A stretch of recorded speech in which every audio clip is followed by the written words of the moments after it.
And as I say at the beginning of every program, welcome to Tell Me Your Story, New Paradigms for a New World. I'm Richard Dugan, your host. It's great to have you with us. Us? Who is us? Well, us is me, your cordial host, moderator, etc., servant of the universe, here with a very special guest, Angela Pearson. We're going to be talking about not only a very topical, we're going to have a very topical conversation, but we're going to broaden it as well. And we're going to talk about a children's book that she has produced, she's created, she's written, and some great illustrations in here as well. I am not contagious. And I have to say that phrase is probably one that I utter in my head anytime I go out these days, because I have received the J&J vaccination back in June of 2021, and I feel like, hey, I'm good to go. I can do just about anything, go anywhere, and so forth. But there are still folks who are concerned. But we're going to broaden that as well. We want to welcome you to our program, Angela. Thanks for being with us. Thanks, Richard. Thanks so much for having me. I'm just so glad you're there, and I'm here because, I wouldn't want to catch anything from you. That's right. Yeah. I think everyone's contagious these days, especially now more than ever. in one way or the other. To be honest with you, you're right. Mm-hmm. You're absolutely right. In one fashion or another, every one of us has a contagion. Now, I would like to think my contagion is logical, thoughtful thinking and being around other people, and critical thinking that uses the facts, if you will. Mm-hmm. But also another aspect that normally when I start these programs, I go through a litany of pieces of information, and I get down to encouraging people to participate in the Decade of Perfect Vision, the 2020s, where we encourage people to go within, to trust that still small voice, to be in that quiet, peaceful place, to sort of relax, rejuvenate, etc., etc. Mm-hmm. And I'd like to think that those are the kinds of things I would like to, I'm going to use the term since we're talking about it in this context, to infect people with. Is with a more conscious and aware, not the kind of aware or awoke that people are talking about that's even getting criticized these days, but more where it's like, wait a minute, we're all human beings. There are all kinds of things going on around the planet. I sometimes wonder if maybe when I was a kid growing up with legal blindness, kids they thought, oh, no, we got to stay away from him. We're going to harass him because he's contagious. We might catch the blindness from him. I know there are some people who think cancer is contagious. They say laughter is contagious. Sometimes there are those, depending upon who you're with, crying is. Please don't start crying, because then if you start crying, I'll start crying. And, right. Right. No, you're absolutely right. How did you come up with this concept? And I know this is primarily dealing with people who are really concerned about the whole vaccination thing. And we'll dive into that too, but I do want to broaden it because, as you said, we're all contagious in one form or another with something. Hopefully it's some of the better things in life and humanity. But how did this idea come to you? Well, back in 2019, I live in New York. So in 2019, Governor Andrew Cuomo removed religious exemption. Now, for those who don't understand what religious exemption is, religious exemption was a way that my children were allowed to go to school because philosophical beliefs just was non-existent here in New York. And New York was the fifth state to remove religious exemption, which was a loophole for children who do not receive their childhood vaccinations to go to school. So if it wasn't religious exemption, they would use a medical exemption. My children did not qualify for medical exemption, even though my oldest son, which his adverse reaction to a vaccine is what led me down the journey of my holistic path.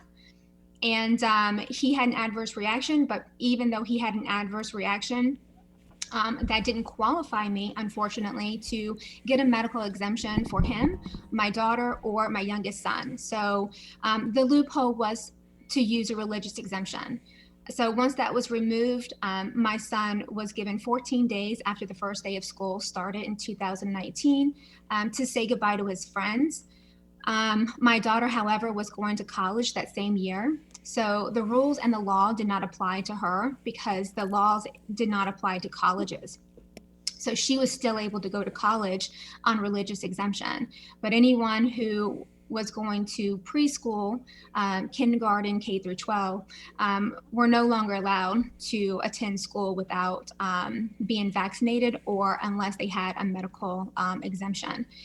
So my son had so many questions. And even though he knew that he wasn't going to be allowed to finish the first grade, he's been going to school his entire life. He went to toddler school. He went to preschool. He went to kindergarten. And even though he knew he wouldn't be able to complete the first grade, because I did warn him, he still wanted to go to the first grade. So he did. And he was only allowed to go for 14 days. Unless he received his vaccinations or the start of his vaccinations. But afterwards, he had so many questions. I left my job. I left my career because I felt like my back was up against the wall, didn't have any other alternative. And I wasn't going to go against everything that I believe in. And what I felt is the safety of my children. And as my children's mother, it is my job, it is my duty and my obligation to protect my children at whatever cost that is. And if that means throwing my career away so that I can do what's best for my children, that's exactly what I did. Mm-hmm. And I don't regret it. But he had so many questions. And I was going to get involved in real estate. And I went to a 3-day boot camp out in Miami. And when I went there, in my head, I'm thinking, okay, I just left my career. Yes, I have a 401k. Yes, I have some savings. I have some money stashed away. But in the back of my mind, I know that you can't live without money. We can't eat without money. I'm fortunate that I have my son's father that I can lean on in that regard, because we're together, we live under the same roof. So I am one of the fortunate ones. There was 26,000 families who were affected by this. And unfortunately, there are some single parents out there who didn't have that same support as me. And perhaps they had to leave New York, or maybe they felt like they didn't have any other alternative but to get them vaccinated. But for me, I didn't have to do that. And I just knew that I needed another way to make money. So when I went down to Florida to this real estate event, on my way home, on the plane ride home, I had like this epiphany, and it was just like something just hit me, and it was unsettling knowing that I went down there for the wrong reason. Growing up when I was a child, I was bullied, and I felt like I didn't have a voice. And my dad was old-fashioned, and kids were seen and not heard. So I felt like my voice never mattered. And for me, it was always like, when I became a mother, we take things from our parents, and we either do things like them, or we're going to do the complete opposite of how they raised us, right? Because we want to break that cycle. And for me, that was one of the things that I wanted to break. I always promise that when I have children, I'm going to make sure that they have a voice, and that that regardless of how small they are, their voices matter. And I'm always going to validate their feelings. I think validating their feelings is a very critical component to how they behave, and from a psychological standpoint, it's quite beneficial when we validate our children's feelings for positive self-perception. So on this plane ride home, this epiphany that hit me was just like, you're doing this all wrong. This is not what you're supposed to be doing. Your son needs you, and you need to write a book. You need to share his story. And I know I'm not going to make, tons of money from this. This is not why I'm doing this. I'm doing this because this was, and like, here's the thing. I don't put my perspective in this story at all, because as adults, we tend to get on a scientific level, right? Mm-hmm. And when we do that, it's okay for adults to do that. But I think that when we do that, we kind of miss the point, and we want to step over the other person, and we always want to be right. The other person needs to be right. The other person needs to be right. And then there's this whole like combative argument in which we create amongst each other. And there's never going to be any unity because someone always has to be right. Yeah. But with my child, this is from his perspective. He doesn't understand the scientific side of things just yet. But he does understand that he can't go to school with his friends. He does know that he's not sick, and he's not going to give you something that he doesn't have. And bullying comes in all forms. Mm-hmm. And society bullies, the government is bullying, and this is what we call tyranny. Mm-hmm. And this is medical tyranny. And if we're going to stand for the Constitution, you can't stand for just part of the Constitution and not all of it. It's either all or none. Mm-hmm. And what you might think is best for you and your family, I might not think that's what's best for me and my family.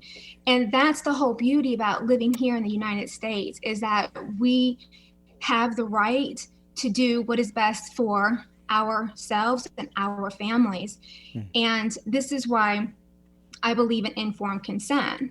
I think that informed consent, and I would encourage parents to read the ingredients and evaluate their medical history before performing any type of medical procedure. And I think that's what a lot of people don't understand, is that when you vaccinate, it is a medical procedure. And my oldest son had an adverse reaction, which caused him to be in the hospital for 3 days. That is scary for a mother. He was severely dehydrated because he had diarrhea, he was vomiting, and he had a fever. And as a mother, I was scared to even give him any more vaccinations. I just felt like if this was going to put him in the hospital for 3 days, and if I continued his vaccine schedule provided by the CDC, what's going to happen to him later on? Like, is he going to survive his next routines, vaccinations? And then I think about my other children, if I put them through this, what's going to happen to them? Mm-hmm.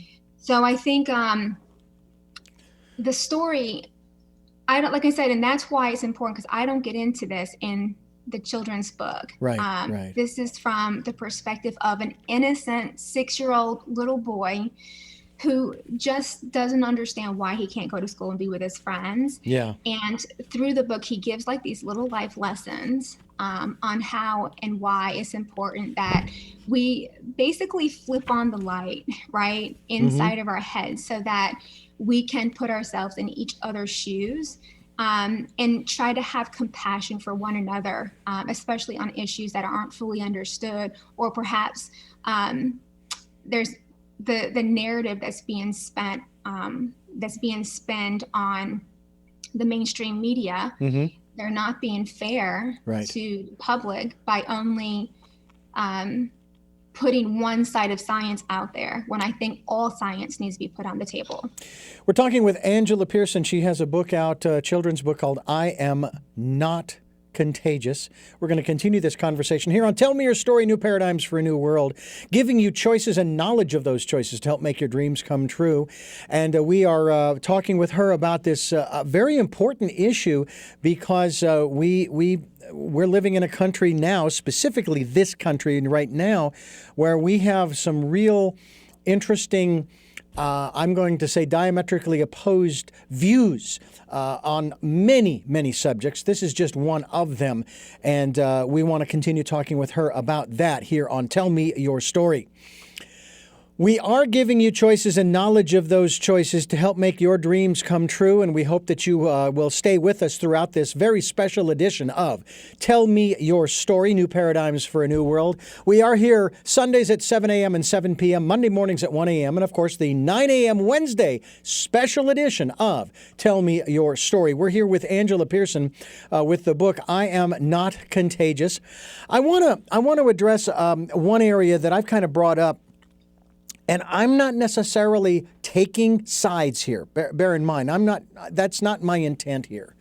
But I wanted to put this out there. And again, I want to show as much respect for you and your philosophy, your decisions, your family's health and welfare. But I want to put this question to you. You talk about the Constitution. It's all of it or none of it. There is in the preamble that says, we the people, in order to form a more perfect union, establish justice, ensure domestic tranquility, promote the general welfare, and secure the blessings of liberty to ourselves and to our posterity. And I've asked this question of many people. How do you balance that, so to speak, against the very staunch positions of individual, I have the First Amendment constitutional right to do whatever I want, wherever I want, whenever I want, however I want, damn the torpedoes and to heck with civilization because my rights are more important. Now, you aren't saying that. Don't get me wrong. I'm not hearing that from you. You are talking about your little community, i.e. your family, promoting the general welfare and securing the blessings for your posterity, your children.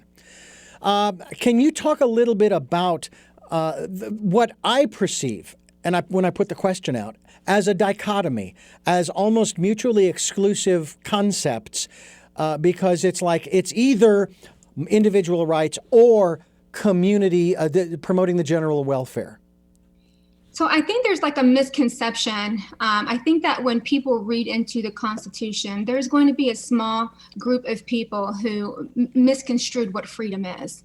Understand? Ah, interesting. Okay? Mm-hmm. So I think that, and then when you have another group of people who think that those who don't vaccinate, who call us selfish. Right? Mm-hmm. So someone who is pro-vaccine and all about vaccination, and especially considering what's happening with the world in regards to COVID, I've heard a lot of people come out and say that everyone needs to be forced to be vaccinated against the COVID virus.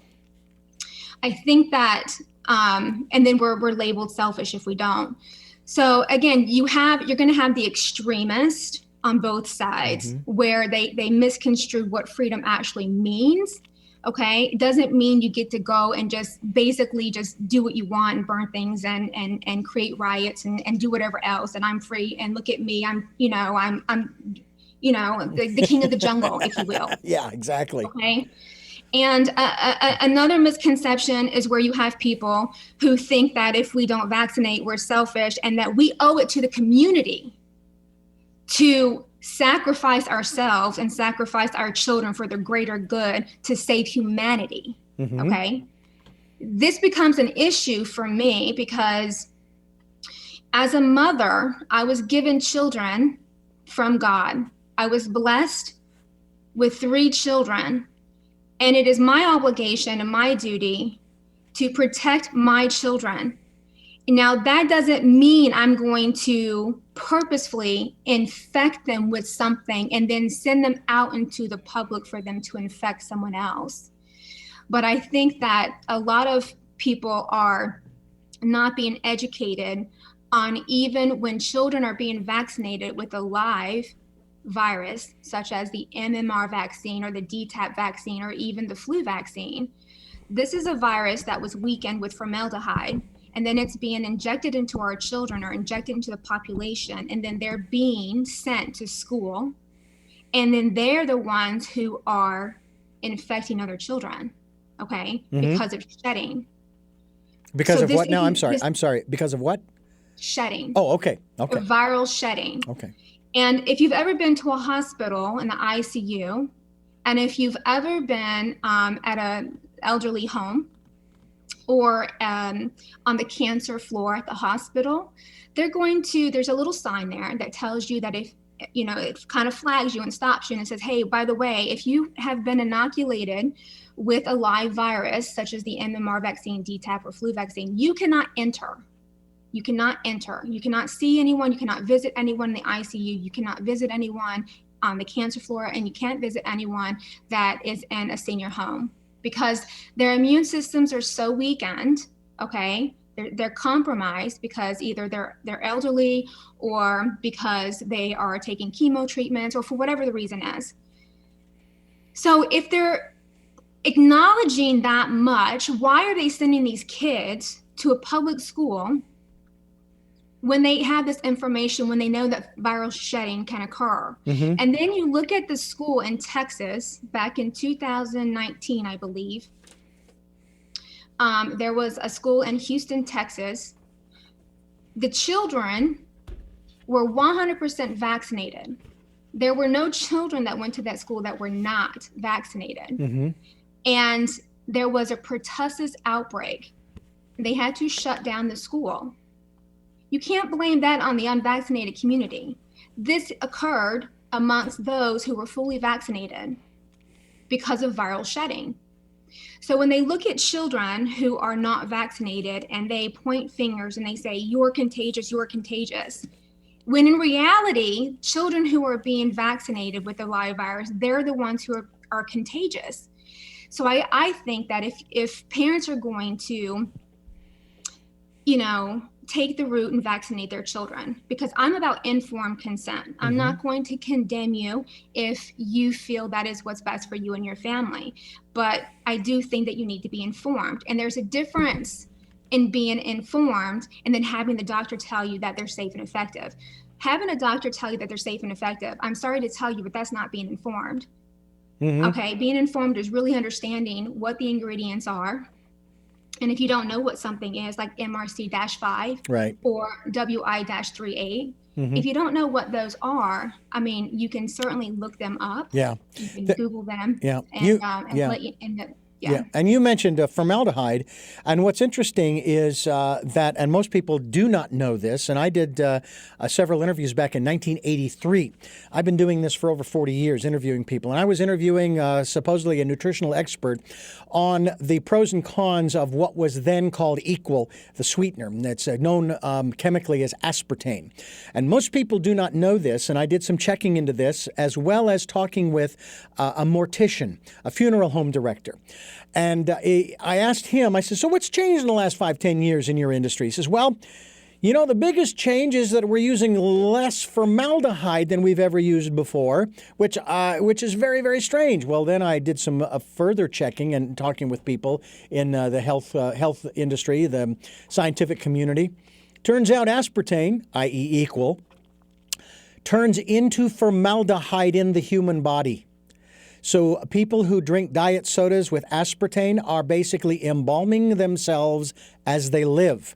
And I found that rather interesting. We're going to continue this conversation. There's so much more to talk about, certainly, and we're just trying to put the information out there. I'm a firm believer, Angela, in what was once called the Fairness Doctrine. It was abolished in 1981 by the president at that time, which said it is important, you need to cover all sides of a particular issue in a conversation. When that was abolished, I believe that's when the echo chambers began to spring up, and I find those appalling. I do not want to be an echo chamber. Do I always agree with my guests? No, not always. I don't always disagree with them either. The whole point is to, just like what you were talking about, have some information. That's what we talk about here on the program, Angela, choices and knowledge of those choices to help make your dreams come true. And if you don't know what choices you have, then you need to get educated. And we're hopefully doing that here with your book and the conversation conversation we're having. Angela Pearson is my guest. AngelaPearson.com is a website. We will be linked to her website as well. And you are listening to Tell Me Your Story, New Paradigms for a New World. We have podcasts on SoundCloud, iTunes, TuneIn Radio, Stitcher, Spotify, Player FM, iHeartRadio, Amazon Music, and many other locations, too numerous to mention. So we hope that you will check those out. We're also on YouTube, where you can watch these videos and you can find out more. And as I said before, we will be linked to Angela's website, AngelaPearson.com, as we continue here on Tell Me Your Story. And we are talking with Angela Pearson, and we are talking about a very serious, I'm going to say, Angela, that it's not so much a serious topic as far as exclusively this issue of vaccinations, and I don't say that to minimize it, but it raises a bigger issue that we have in this country in particular, the dilemma of who and or what to believe. There's a wonderful joke that I love telling. It's a very brief one about the internet. And it basically goes like this, Angela. Just remember what Abraham Lincoln said. Don't trust anything you read on the internet. Mm-hmm. Now, there are some people who actually believe that that's a real quote. There was no internet in Lincoln's day. Mm-hmm. But our problem right now is, who do we believe? What do we believe? Where are we getting our information? And the only thing I can think of to describe the real accuracy of information is what they refer to as primary source information. But again, how do you know it's primary source? So here's that issue. You talk about having informed consent. But how can you be sure? You talk about, we'll say, two sides of science. Mm-hmm. But where are people getting their information from? Because we've heard in the last 5 or 6 years all kinds of unbelievable statements and comments about what to do about this virus, or what to do about this issue, this problem, that problem, from all kinds of quarters that we used to be able to trust. I mean, we just sort of, I guess, implicitly did. I was born in 1960. I've had those, I think the chickenpox and measles vaccines and several of the others. And I don't know how different they were then from what they are today. Apparently they must be different because technology continues to carry on. But how do you address the issue of the accuracy, the validity of the information that you're getting to make what you refer to as an informed decision? I think that's an extremely important issue that we need to talk about. I think that I would advise everyone, the first place that they can look is they can go to the CDC website and look at the vaccine ingredients. They can also go to their pediatrician and request for a vaccine insert. The vaccine insert will then have all the vaccine ingredients. It will also have all the, they call them side effects. We call them direct effects, because they're direct effects that are being caused by certain ingredients that are being put into these vaccines. I would start there because they have to tell you what's in them. But my other advice is when you get to certain things like MR-C5 or WI-38, when we get to those things that we don't quite understand, like, okay, well, those are just numbers and letters. I don't know what that represents. So then we skim over it and then we just keep going. Or they get to a word that they can't really pronounce and then they're like, they just skip over it. You know, I think as a society, we've come accustomed, and it's partly, it's how we're brought up today, right? With TV, with the internet, like you said, with the mainstream media. This is all put in front of us to distract us. Also, I think by having Google, it's making a lot of us lazy, where we don't really want to put in the work to actually do the research. Or we go to YouTube and we try to find someone who's giving out this information, but they're not backing their information up with proof. So then we just kind of say, oh, this must be true because this person is saying it. We have to stop relying on that type of information and those sources. And we have to go straight to the source. But you have to acknowledge, too, that there are those who don't trust any government organization, agency like the CDC or WHO, the World Health Organization, et cetera, that there's a myriad of conspiracy theories out there. I'm sure you're familiar with many of them, including those who will accuse people such as yourself, and I'm not going to use the term that they like to use because you have made a decision to do your utmost as mother to keep your cubs, if you will, stay away from Mama Bear if the cubs are around, to keep your cubs healthy and well because you've done this research. But there are people who say, I don't trust the CDC, I don't trust the government, I don't trust this because there's a conspiracy to do this, that, and the other thing. And it's like, again, now we're back to that same old position of where are you getting your information? But if they're so concerned, if they're making those types of comments, then why are they just trusting their doctor and getting inoculated? You have to, like I said, if you don't want to go online, if you don't want to go to the CDC website, go get a vaccine insert. Start there. Yeah. Get a vaccine insert because by law, legally, they have to put the ingredients in there because they have to inform you. Yeah, and also get a microscope too because it's very printed in very tiny. Very tiny. Absolutely. It's very tiny. Yeah, by the way, I was, yes, exactly, and it's a long thing. It's worse than a CVS receipt, let me tell you. You know how long those can get. We're talking with Angela Pearson, and we're talking about her book and the work that she's doing through the book, I Am Not Contagious. By the way, who did the illustrations in the book? I really like them. Yeah, thank you. I actually made like this description for each page that I wanted. It was very important for me, but I actually hired someone out of India who really helped me bring my vision to life. Which I actually wrote this book pre-COVID. Okay. Yeah, I kind of thought so. COVID, and then India was one of the countries that got hit really hard, and everything was shut down. So we lost contact with him for a little bit, and we actually had to finish the illustrations a little bit without him because we just kind of lost contact with him. But he's okay. He's okay. That's good. I hired someone out of India. He brought my visions to life, and I couldn't be happier. We're talking with Angela Pearson. This is Tell Me Your Story. I'm Richard Dugan, your host, and I thank you for staying with us. And just a reminder that if you'd like to support the work that we are doing here on Tell Me Your Story, if what we're talking about and the subjects on all of the programs, whether you're listening to the broadcast or the podcast or the video cast, resonate with you, we would love to have your support financially. That's why we have a PayPal and Patreon account. It's for your security as well as ours. And then, of course, as we also like to tell you, please spending time during this decade of perfect vision, going within and listening to that still small voice. It sounds an awful lot like Angela's done that.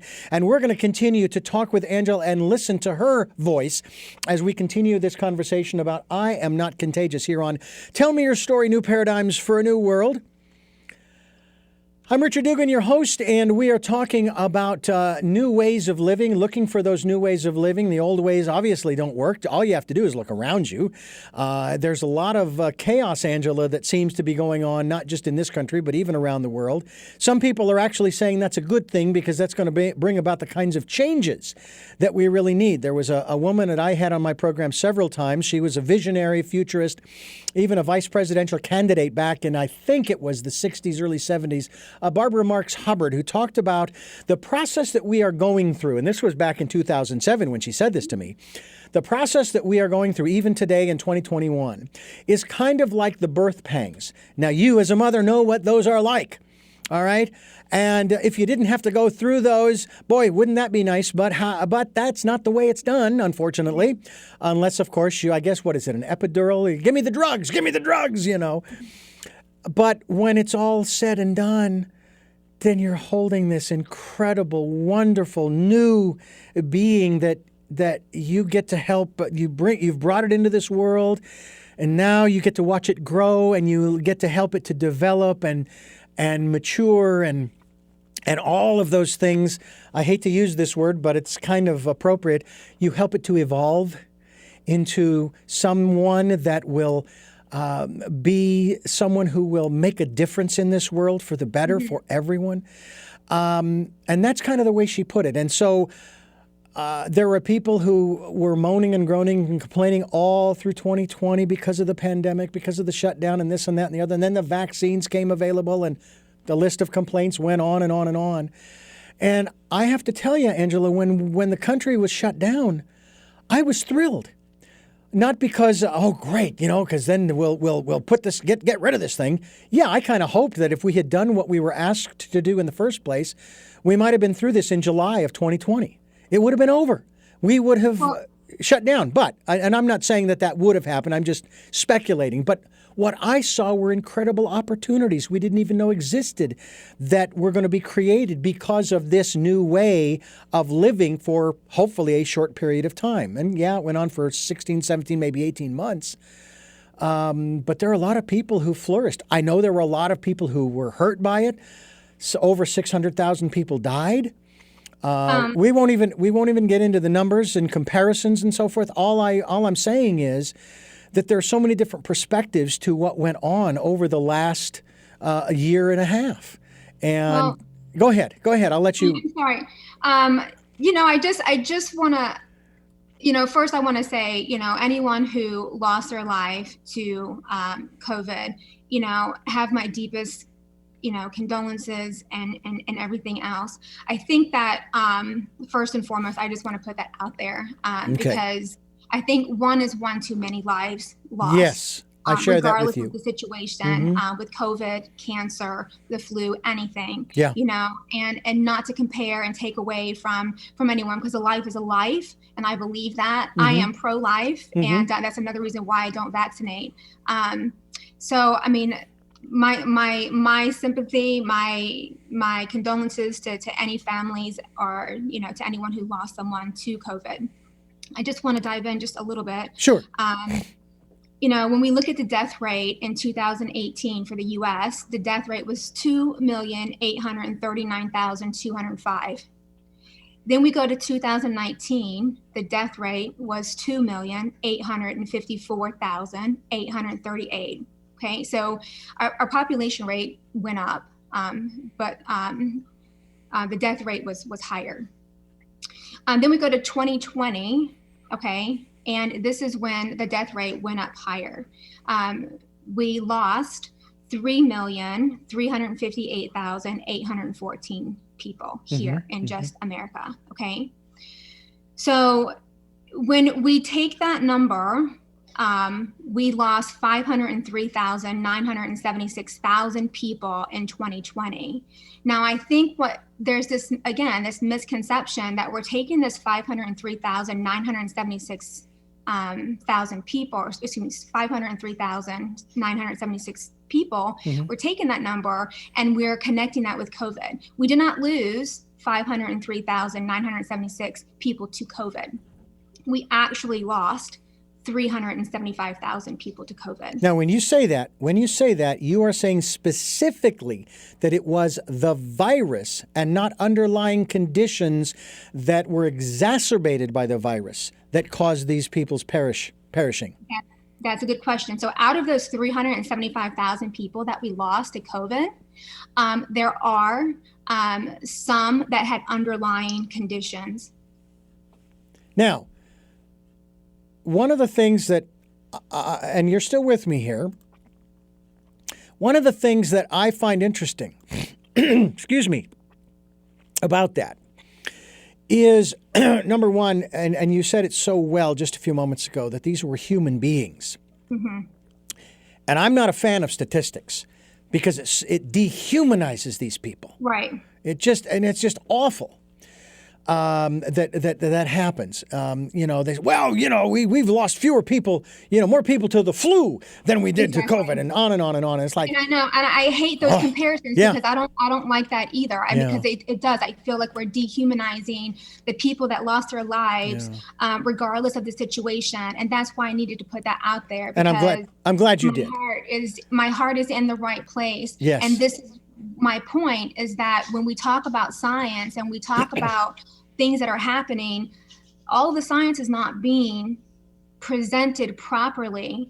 And this is when misinformation starts to happen, because we think that maybe we lost 500,000 people or 600,000 people, and we might state that, but then we have to dive into the numbers a little bit. Yes, we did lose 503,000, almost 504,000 people, but out of those, we lost 375 to COVID who had some underlying issues as well. And I have the numbers, I just printed them off and stuff like that.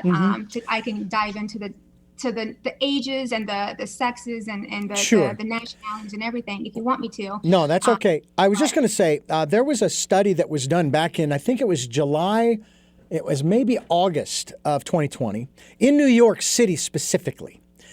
And they did a real quick a study of the percentage of those people, similar to what you just shared with us, instead of the 600,000 that they've been telling us, to the 300,000 that you say probably died primarily from the virus itself.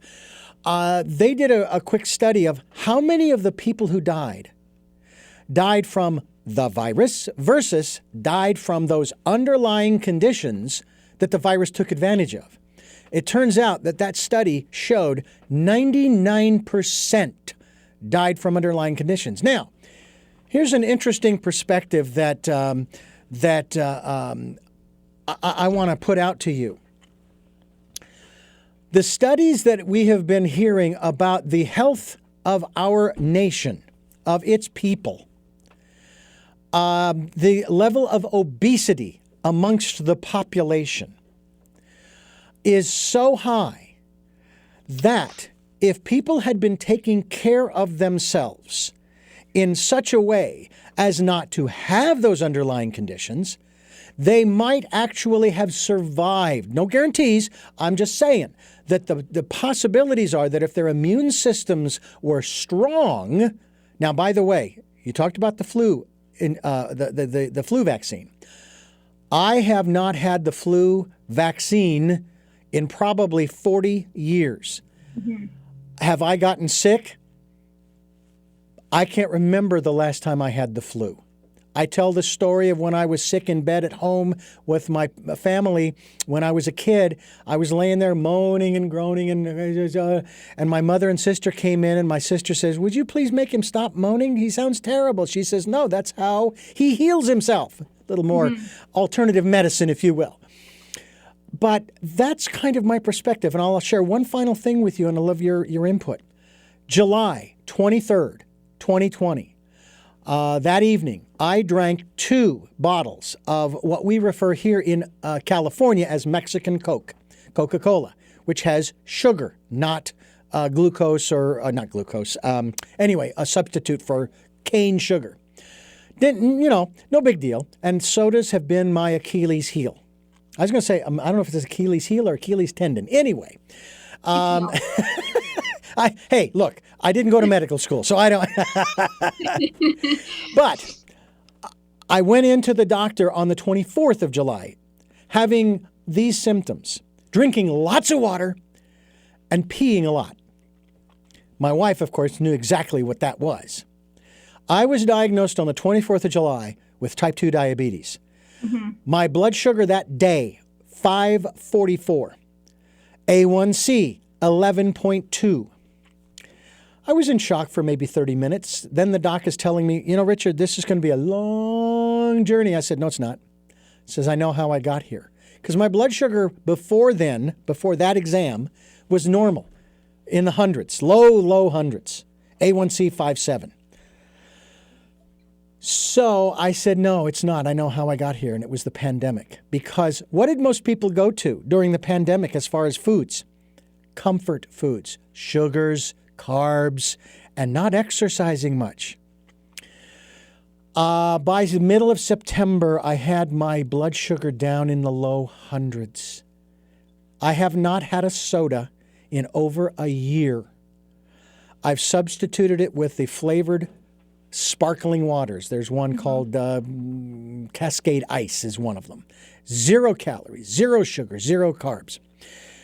And my doctor says, and these are his words, not mine, and you don't hear this from the medical community, Angela, that's miraculous. And I'm not taking the meds anymore. Matter of fact, when he told me to take 2 of the metformin, for about a month I took 2. Then I dropped down to 1 to see what would happen, and my blood sugar still kept going down. Then when he told me I could take 0, then when he told me I could take just 1, I stopped taking them altogether. I never told him that. And he is just amazed. He is stunned. He is astounded that my health is what it is. From your perspective as a mom, not just for your children, but for yourself and your health, how much of what you do is informed versus, maybe not versus, but intuitive? There's the mother's intuition, I guess you call it, right? That just the instinct that you have as a mom to know what is best for your children, setting aside all of that information that you gather, whether it's from the CDC or wherever else. Can you talk to us a little bit about that? Sure. So I grew up poor, and my father was legally blind as well. And, he collected a disability check, but he also worked. And he would walk 10 miles to work, 10 miles home every single day. And he would walk to the grocery store and get what he could to provide for us, what he could afford. And there were times where we heated our house with a kerosene heater, and we had to heat our bath water with a kerosene heater. We could put the pots of water on a kerosene heater, and there was 5 of us. I had 2 older sisters and 2 younger brothers, and none of us wanted to be the last one in the bathtub. But we grew up with canned foods. Those perishable items, and we ate boxed mashed potatoes. We didn't eat anything real, and I think with that, I mean, you have like all the sodium. There's no nutritional values in canned foods and boxed foods and things like that, right? Right. So with that, and the fact that my oldest son had a vaccine adverse reaction, it really, like, I went science geek on everything, and I research ingredients in foods. I researched them, in vaccines as well. What's fascinating to me that the way they're trying to entice people to get this injection and to be a part of this experiment, because it's still an experimental injection, even though it's not been approved by the FDA, and I don't trust the FDA as far as you can throw them.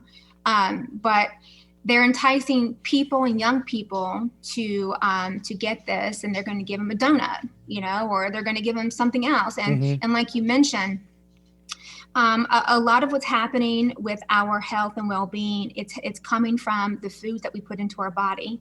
But it's not just the foods that we're putting into our body, it's the ingredients.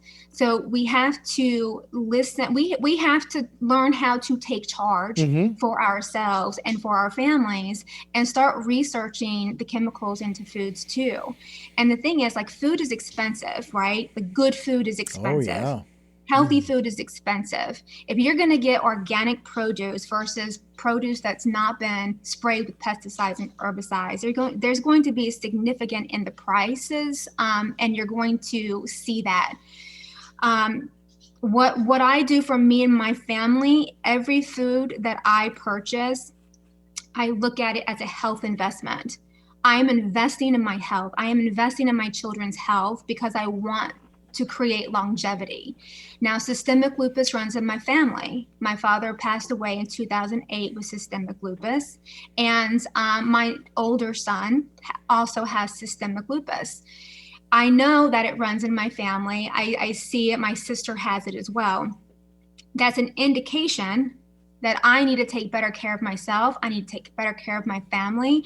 And what foods do I need to avoid? So I avoid red meat. I avoid pork.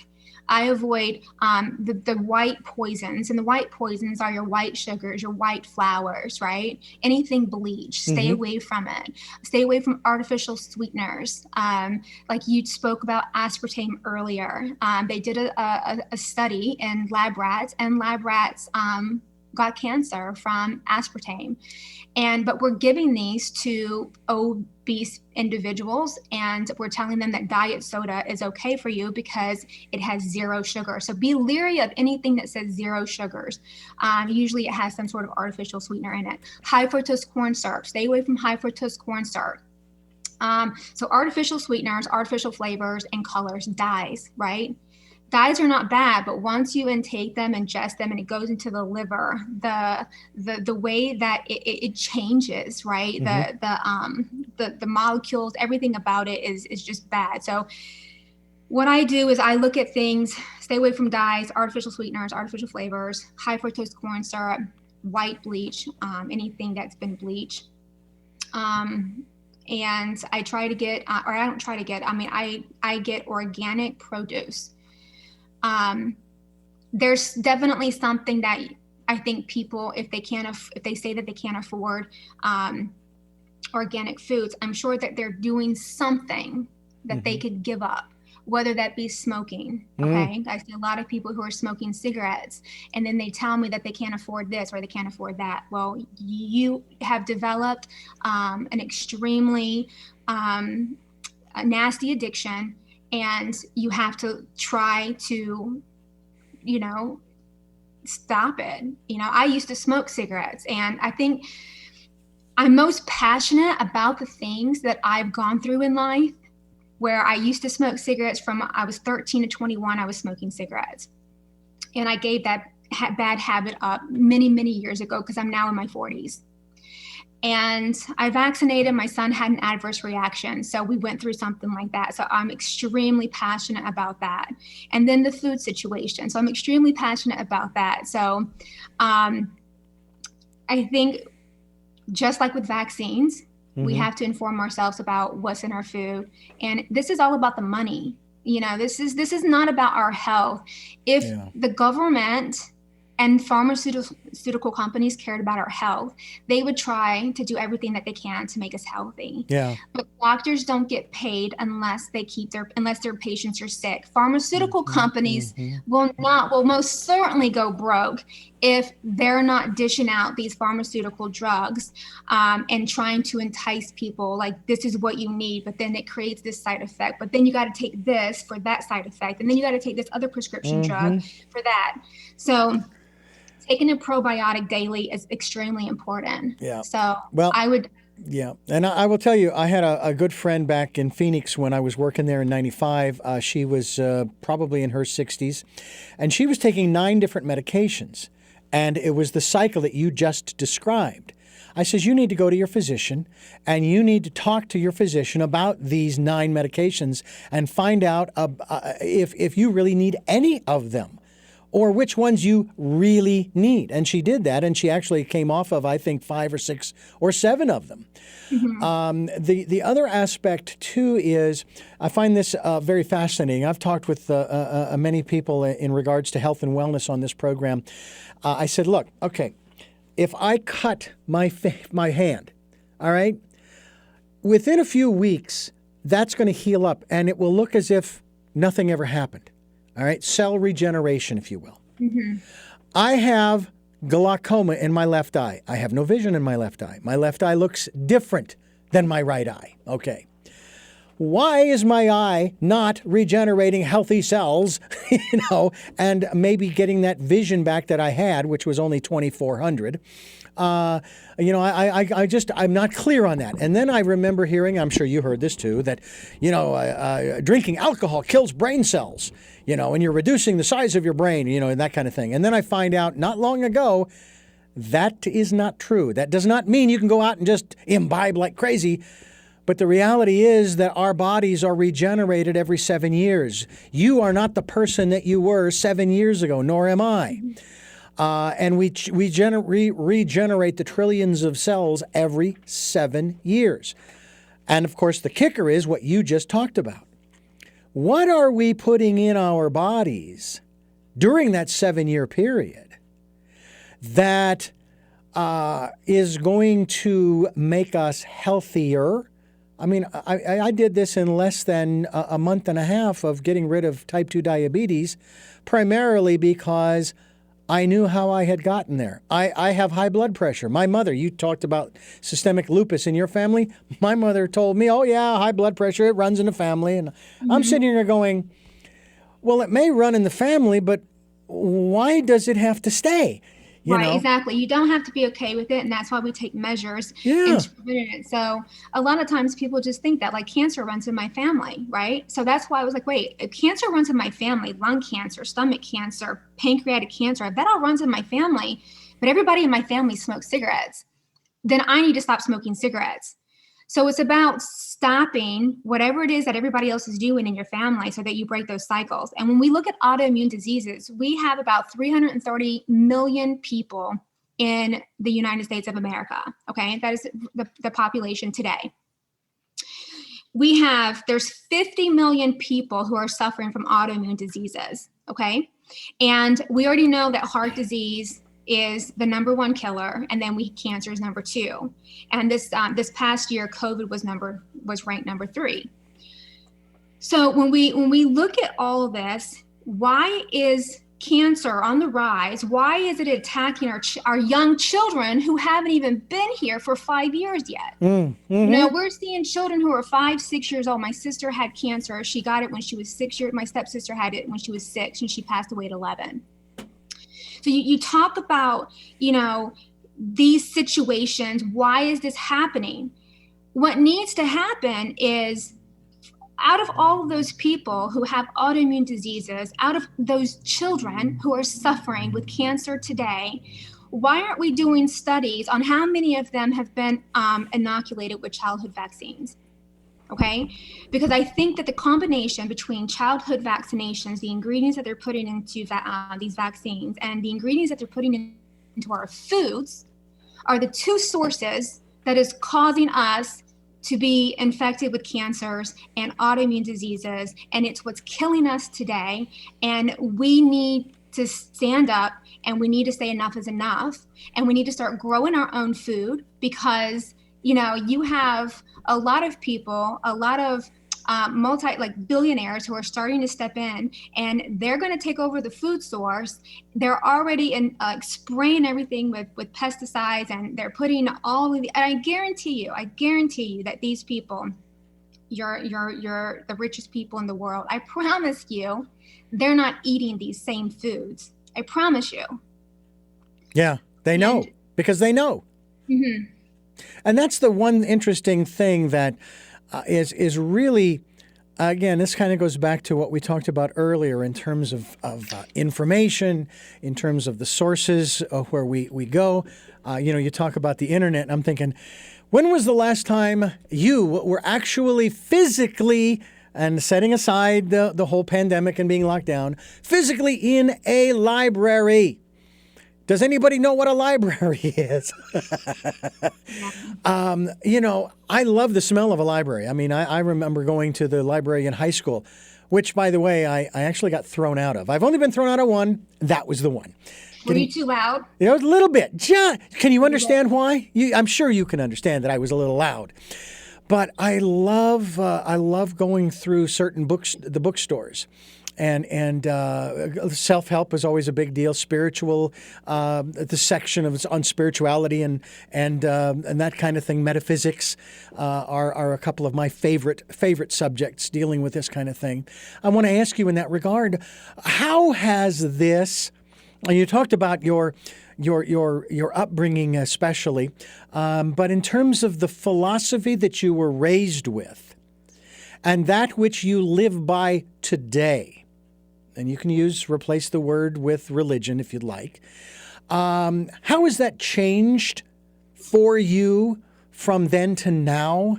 How have you again, sorry for using this word, how have you evolved spiritually in your walk and your life, especially now that you're a mother, and you're concerned about this stuff on the material level in this real material world? Yeah, I think, like I said, growing up poor and growing up on the types of foods that we had, and now teaching, so let's just start with faith, okay? So I grew up in a church, and I grew up in a Pentecostal church. And, when we moved to North Carolina, things just kind of changed. So I have been inconsistent with my faith. But as I got older, I knew that there were some things that I wanted to take away that I learned from my parents. And there were obviously a lot of things that I didn't want to bring over into the way I parented my children. And health was a really, really big part of that. Okay. Love and affection and food and just being healthy. And I used to think that, food and the health and whatever was the most important thing, until just a few months ago, because of my inconsistency with my faith, my relationship with God has just kind of been up and down. And I've developed a newfound relationship with God. And I know now that had I been consistent with my faith first, that everything else is going to fall into place just as it should. And so that is number one. That is the most important thing for me now moving forward as a mother, and even teaching my children that too. And I've even apologized to my oldest son because I was inconsistent with my faith. And we get this question a lot, like, what is your biggest regret? Oh, whatever. And before it would be like, oh, I should have done this. Maybe it had something to do with finances or whatever. But it all goes back to my inconsistency with my faith. You know what I mean? Had I been consistent with my faith, everything would have fallen into place just as it should. So I explained that to my oldest son in hopes that he will catch on. And then learning about food, because he has systemic lupus. He's very healthy. He's got a degree in kinesiology. So he's wonderful. Really big onto health. Yeah, he's really big into health. My daughter, the same thing. She's never been vaccinated, and she'll be 20 years old this year. And she finding credible resources, being a critical thinker, and researching ingredients in foods and vaccines. She just had a baby herself, and she did not vaccinate my granddaughter. So this is our second generation of not being vaccinated. So we're super happy about that. And then with my youngest son, it's the same thing. I'm teaching him to be a critical thinker. And it's important that I don't indoctrinate my children, and the media doesn't indoctrinate your children. Indoctrination is indoctrination. So I want my children to be critical thinkers. And when I tell them something, I want them to check my answer. Now, yes, I want them to know that they can trust what I'm saying, that I'm their mom and they can always believe whatever it is that I'm saying, because I would never lie to my children, and they know that. But it's a learning curve. I still want them to research what I tell them, because that's super important. Right. To growing up into when they become their own parents, so that they can teach their children that as well. Yeah. Let me ask you, you talk about critical thinking, and one of the things that comes to mind is the difference between a critical thinker and a cynic. And we've got millions of cynics out there on both sides, if you will, of the aisle, or from all different quarters of our population. How do you do that? Because I don't hear you being necessarily, you're critical, but you're not cynical about the CDC or the FDA. Now, by the way, just a side note here, The FDA has provided sufficient evidence not to trust them. And aspartame is just one of those, because in 1983, when I interviewed this nutritional expert on aspartame, back then, they used to give you these boxes full of stuff. You'd get the promotional stuff, right? When I was working for the station. And it was filled with the cereals and the drinks and the this and the that and the other, right? And I took it home to my first wife and I, and we started consuming it. Didn't think anything of it, right? Well, she became very nauseous and so forth. I went into severe mood swings. And the only thing we could think of was the stuff we were eating. So we both stopped. And in about a week and a half to 2 weeks, those symptoms went away. I wanted to make sure that that's what it was. So I went back on some of the stuff for about a week, experienced the mood swings, haven't touched the stuff since. And I even asked the woman, I said in the interview, so you're telling me that all of the scientific studies have been done and this stuff called Equal is perfectly safe? To which, of course, she answered, yes. So that's just a kind of a sidebar in terms of that. So the cynic versus the critic, in terms of especially training up your children in the ways in which they should go so that when they get old, I know you know this passage, they will not depart from it. Mm-hmm. So it's funny because I just posted something, 5 days ago, I posted something on Facebook, and it was a letter to my two sons. And the reason why I wrote this letter to them, because I feel like as men today are not getting the credit that they deserve. And I just want my children, who are my sons, to understand that their lives are just as important as anybody else's. And if you don't mind, this is what I had written to my sons. In what you were saying about being cynical versus being a critical thinker. So I wrote to my sons, Romans 12:12, do not be conformed to this world, but be transformed by the renewal of your mind, that by testing you may discern what is the will of God, what is good and acceptable and perfect. And then I wrote, the world cannot survive without you. Parts of society will generalize you. Remember, you are unique, and the only one to please is the one above. Parts of society will make radical claims to demonize you and lie to women to falsely empower them. Remember, you have different needs than a woman, and you are not an animal just because. Remember, the opposite sex cannot be empowered by tearing the other one down. Empowerment comes by uplifting one another and understanding that the desires of each are different. Parts of society will use these tactics to distort the relationship between a man and a woman. They will further use these to abolish the family. This method is used to create division and to keep you at war with the opposite sex, so the nuclear family will no longer exist. This method is also used to gain control of your children for generations to come, for this has already begun. But I am here as a woman and as your mother to give you the proper warning and training you'll need, as you cannot do this alone. I have not raised you to treat women like queens. I have not only raised you to treat women like queens, but remember, your queen shall treat you like the king you are, and together you shall study the word of God and shall remember and shall remain consistent with your faith. If you do this, you will persevere through it all and see the beauty in all that God has in store for you. Follow Christ, not the trajectories of society, and negativity will not consume your days. As men, you will love your family, and they will need your strength, your wisdom, and your backbone to lead them on the righteous path. Love, Mom and Mommy. That's beautiful. Give me a quick synopsis of your inner life. My inner life? Your inner life. Wow, that is a really deep question. We try here on Tell Me Your Story.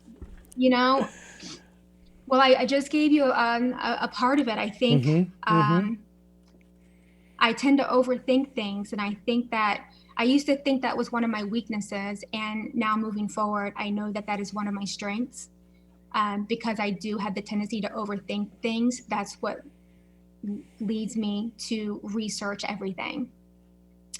My love for my children is solid. It's real. And, I often ask myself, like, if I die, like, what would I want to be remembered by, Mm-hmm. And before, it's like, you think about your successes, of being of some sort of financial gain, or they tell you that the more money you make, the more people you can help. To me, that's false information. You don't have to make a lot of money to make an impact in this world. Mm-hmm. And if you're a mother and if you're a father, your initial impact starts with your children. And I know that when I die and something happens to me, they are my greatest accomplishments. They are my seeds. And, I might be getting a little bit too,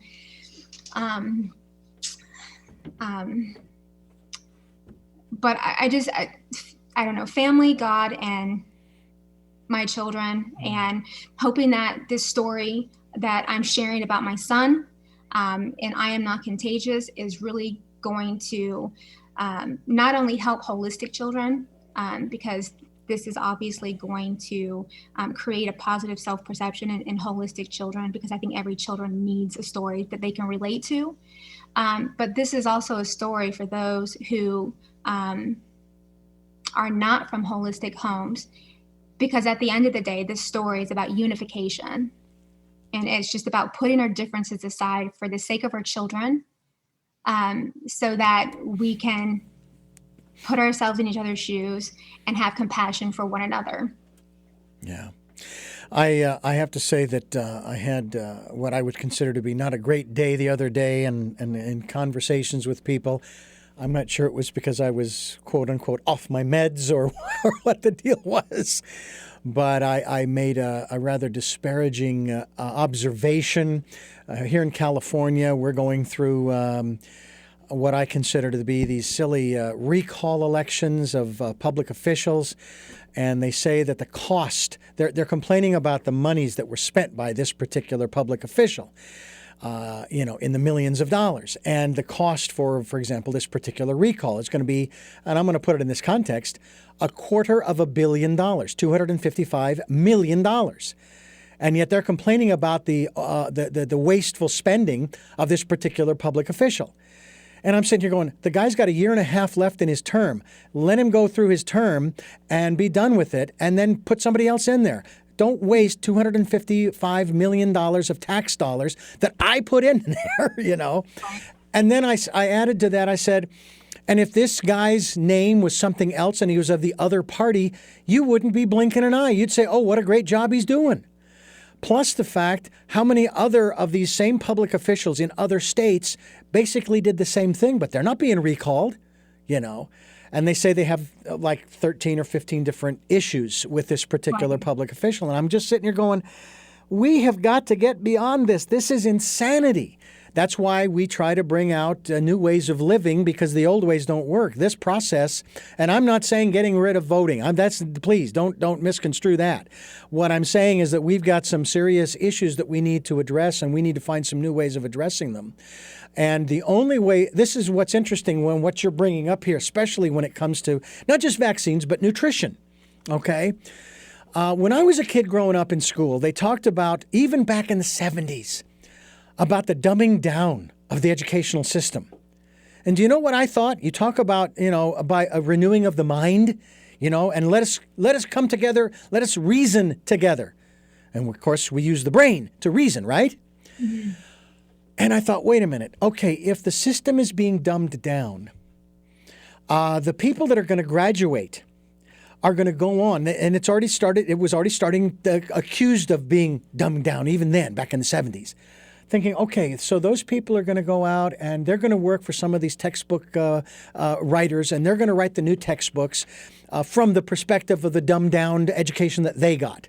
And then they're going to put that into the school system, which is still being dumbed down. And then the next generation and the next generation and the next generation, until eventually all you'll have essentially will be picture books that really will just be pictures of colors. That's all. There'll be nothing left because, and so it's like, and it's the same thing with, for example, the economy. When I started thinking about going to work for the first time, and, my father worked for a company for 25, 30 years.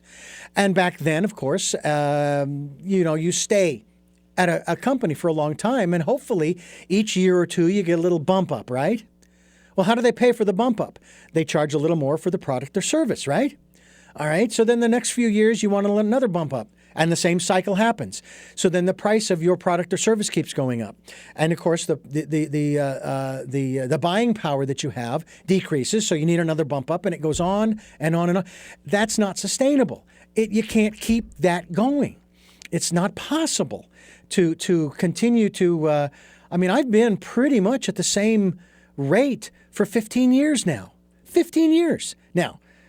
I'm not wealthy by any means. I don't have a bunch of other side things going on. I get some support from our listeners through this program, which is greatly appreciated. Don't get me wrong. But I think it goes back to what you said before, that our success, our lineage, if you will, is not tied to how much we earn. It's what we do with what we have, what we've been given, right? Mm-hmm. And that's the bottom line. And what you've been given is an opportunity to share this book, I Am Not Contagious, about your son and his experience. I could write my own book, because I grew up legally blind.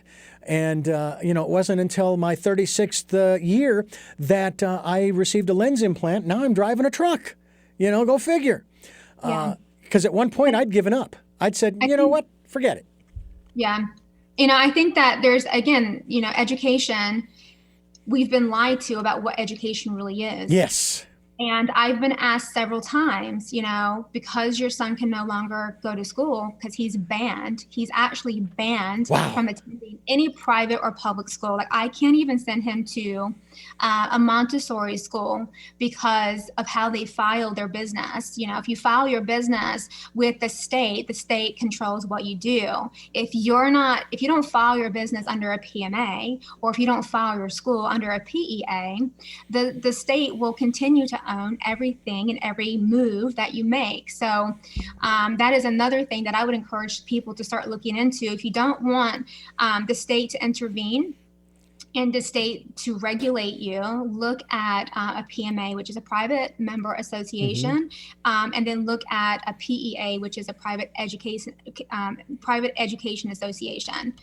So the answer is no. I would not send my kid back to school. Again, I live here in New York, and what's happening with our education system today is very, very sad and disgusting.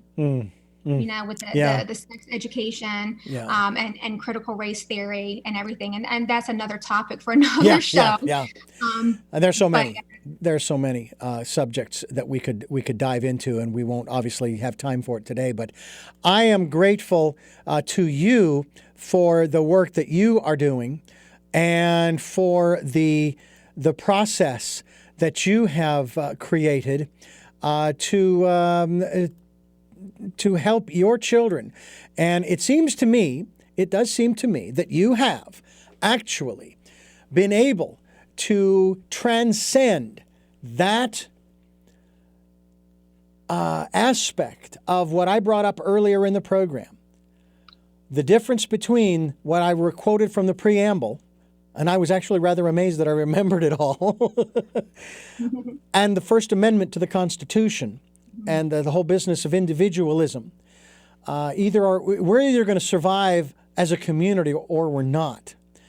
But by the same token, I also agree with you from the standpoint of, and I'm hearing, I don't know, you probably do follow the news media to some degree, and you hear a lot of the stories coming out about China, for example. And I hear all these criticisms about what China is doing on all kinds of different levels.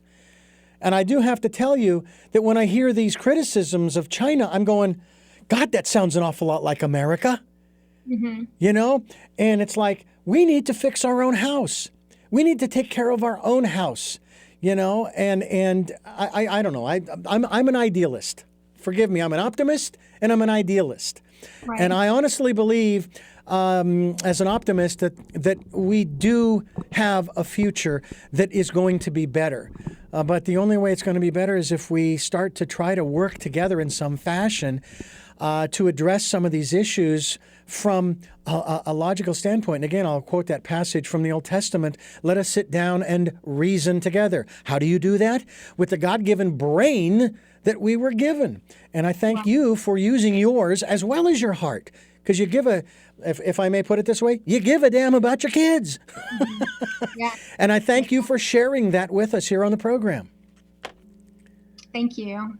I just want to let our listeners know the website, AngelaPearson.com, AngelaPearson.com. We will be linked to your website as well so that people can get in touch with you and get more information from you about not only the book, but the work that you're doing. You've got an extensive education in a lot of these different areas, as well as the education that you've given yourself through this process. And we thank you for doing that. I do have 3 final questions that I do want to ask you, that I ask all of my guests. You may have addressed them throughout the program, sometime during the program, but I like to ask them directly. Before I do that, though, I need to address my listeners and viewers and let you know that we're here Sundays at 7 a.m. and 7 p.m., Monday mornings at 1 a.m. in a special edition of Tell Me Your Story, 9 a.m. Wednesdays here on this fine station. We have podcasts at SoundCloud, iTunes, TuneIn Radio, Spotify, Stitcher, Player FM, Blueberry, iHeartRadio, Amazon Music, and many other locations. We hope that you will listen. We also hope that you'll go to YouTube, to the Tell Me Your Story channel, and not only watch the videos, but also subscribe. I'm grateful to those who have. I'm up to a whopping 29 subscribers, Angela. I'm so excited that I've got 29 people. Somewhere. And I'm near 39,000 listens on SoundCloud. I'm very excited about that as well. Also, a reminder to participate in the Decade of Perfect Vision, the 2020s. Spend that time going within. Listen to that still small voice. That's what it's there for. Follow the promptings. I guarantee you, never, ever will it put you in harm's way. Might challenge you. It's challenged me to do things that my mind, my ego-centered mind, has said, no, I can't do that. But then when I do follow through, it's like, oh, it's much better than it would have been. Okay, I better start trusting more, being more trusting of that still small voice. And also, if you'd like to support this program, we'd greatly appreciate it. That's why we have a PayPal and Patreon account for your security as well. We'll take energetic support as well. On to my final 3 questions, wrapping things up here with you. And this is the author, of course, of I Am Not Contagious, about her son. First question is, who is Angela Pearson? I am a daughter of God and a mother of 3 who, and a friend to all in short. What is it that you hope to or want to achieve through the work that you're doing now? I'm really just hoping to achieve unification for the sake of my son. And just some compassion. I think that we're lacking in that department where, because we're being fed only one narrative, that vaccines are safe and effective, and that if you're not vaccinated, you're a disease to society. And that's just false. That's not true. And so I'm really hoping that we gain some compassion and unification. And finally, what is your life's purpose? My life's purpose is to amplify my children's voice and to make sure that I am doing everything in my power to make sure that they succeed in life. Angela Pearson, thank you again for sharing with us and being a part of this program. And, as I said before, we put out a table, a smorgasbord of all kinds of different ideas. We just ask people to come to the table and take what resonates, what tastes good to them. I hope that they'll come back after they've tried something and check out something more. Consider the possibilities. That's what it's all about. And listen honestly and genuinely and openly to what is being presented, whether initially you agree or disagree, because you may find some real interesting jewels in the conversation. And again, we thank you for bringing some of those jewels to our program today. Thank you. I'm Richard Dugan, and I thank you for listening and watching Tell Me Your Story, New Paradigms for a New World. May we inoculate you with some good things. I hope that you will take that on. And until our next live broadcast, podcast, videocast, love, talal.